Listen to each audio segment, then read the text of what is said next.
안녕하세요. 오늘 저희는 보내주신 자료들을 좀 깊이 보면서요. 워런 버핏의 은퇴가 과연 어떤 의미를 갖는지 파헤쳐보려고 합니다. 네, 이게 단순히 한 명의 CEO가 바뀌는 걸 넘어서 뭐랄까 금융시장 전체에 던지는 질문들이 있는 것 같아요. 그렇죠. 오마하의 현인이라고 불렸던 그의 퇴장이 우리에게 어떤 메시지를 주는 건지 한번 같이 살펴보겠습니다. 버핏의 은퇴, 이게 그냥 뉴스 헤드라인 하나로 끝날 문제는 아닌 것 같아요. 수십 년 동안 정말 시장의 신뢰를 한 몸에 받았던 인물이잖아요. 맞습니다. 그래서 그의 부재가 당장 시장 심리에 어떤 영향을 줄지, 또 버크셔 회사에는 앞으로 어떻게 될지, 어쩌면 투자 철학 자체에 대한 질문까지 던지는 거죠. 네, 우선 그 시장 심리부터 좀 볼까요? 사실 버핏은 뭐랄까 시장의 정신적 지주 같은 느낌이었잖아요. 그렇죠. 특히 좀 불안할 때 그의 말이 갖는 무게감이라는 게 있었죠. 네, 그래서 그의 부재가 단기적으로는 시장을 좀 불안하게 만들고 특히 버크셔 해소의 주가 변동성도 커질 수 있다, 이런 분석이 있더라고요. 네, 그리고 애플이나 코카콜라처럼 버핏이 오랫동안 믿고 투자했던 그런 대표 종목들 있잖아요. 아, 네네. 거기도 심리적으로 좀 영향이 갈 수 있다, 이렇게 보는 시각도 있습니다. 그 상징성이라는 게 참 크네요. 바로 그 지점이죠. 어떤 투자자들에게는 이게 그냥 CEO 교체가 아니라 한 시대가 저무는구나, 이런 신호로 받아들여질 수 있다는 거거든요. 그럴 수 있겠네요. 이건 단순히 재무적인 분석만으로는 설명이 안 되는 어떤 심리적 파급 효과가 크다는 걸 보여주는 것 같아요. 버크셔 해서웨이 자체의 미래도 중요하게 봐야 할 부분이고요. 후계자인 그렉 아벨, 경영 능력은 뭐 입증됐다고 하지만 그렇죠. 능력은 있죠. 네, 근데 버핏 같은 그런 카리스마나 시장의 절대적인 신뢰를 바로 얻기는 좀 시간이 걸리겠죠. 아무래도 그럴 겁니다. 그래서 아벨의 진짜 과제는 어쩌면 버핏의 빈자리를 그냥 메우는 게 아니라 버크셔같이 이렇게 크고 다양한 사업을 하는 회사가 단 한 명의 상징적인 리더 없이도 계속 성공할 수 있다는 걸 보여줘야 하는 거 아닐까요? 그러니까 리더십 모델 자체에 대한 어떤 시험대 같은 느낌이네요. 맞습니다. 중요한 지적이에요. 아벨 체제에서 그 버크셔가 가진 막대한 현금을 어떻게 쓸지, 또 배당은 계속할지, 그리고 M&A 방식은 또 어떻게 달라질지, 이게 다 관심사죠. 예를 들면 버핏이 좀 보수적이었던 기술 기업 인수에 아벨은 좀 더 적극적일 수도 있지 않을까? 뭐 이런 예상도 가능하겠고요. 충분히 가능하죠.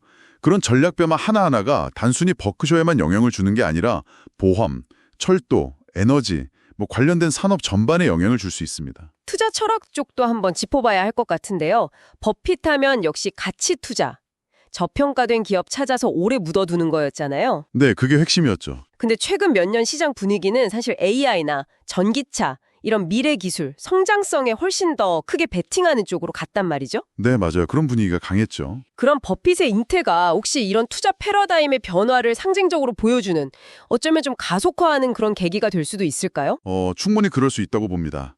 앞으로는 기술주 중심의 성장 투자나 아니면 ESG 경영 같은 거 있잖아요. 네, ESG 중요하죠. 네, 환경, 사회, 지배구조 이런 요소들이 투자 결정에 더 중요해질 수 있어요.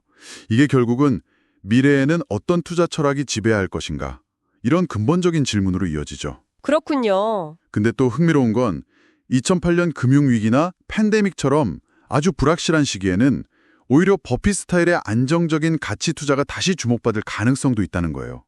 완전히 한쪽으로만 가는 게 아닐 수도 있다. 네, 절대적인 전환이라기보다는 뭐랄까 시대나 상황에 따라서 투자 철학의 무게중심이 계속 이렇게 좀 유연하게 움직일 수 있다, 이렇게 보는 게 더 맞을 것 같습니다. 그리고 버핏은 단순히 그냥 투자를 잘하는 사람, 이걸 넘어서는 존재였잖아요.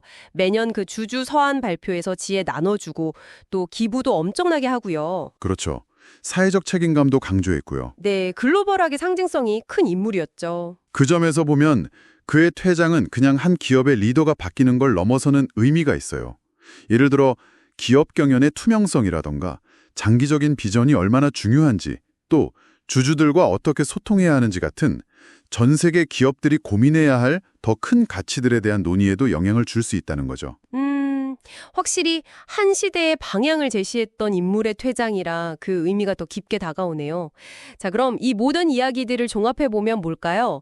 워런 버핏의 은퇴는 분명 한 시대의 마무리인 동시에 또 새로운 질문들이 시작되는 그런 전환점인 것 같습니다. 네, 투자 전략의 변화뿐 아니라 우리가 기업이나 시장을 어떻게 봐야 하는가에 대한 성찰을 요구하는 사건이라고 할 수 있겠죠. 그가 남긴 원리나 원칙은 앞으로도 계속 유효하겠지만 그럼요. 여전히 중요할 겁니다. 다만 이제 중요한 건 그 원칙들을 지금의 그리고 앞으로의 변화된 경제 환경, 또 새로운 리더십 아래에서 어떻게 좀 창의적으로 적용하고 진화시켜 나갈 것인가 하는 점이겠죠. 변화에 적응하는 투자 지혜의 진화, 이게 필요하다는 말씀이시네요? 네, 바로 그겁니다. 변화는 이미 시작됐고요. 마지막으로 이걸 듣고 계신 당신에게도 한번 질문을 던져보고 싶습니다. 금융시장에서 이런 큰 변화가 일어나고 있는데 꼭 투자 분야가 아니더라도 당신의 어떤 장기적인 목표나 삶의 전략 혹은 세상을 보는 관점은 이런 변화 앞에서 어떻게 좀 조정되고 진화해야 할까요? 이 질문을 한번 곱씹어 보시는 것도 의미 있지 않을까 싶습니다.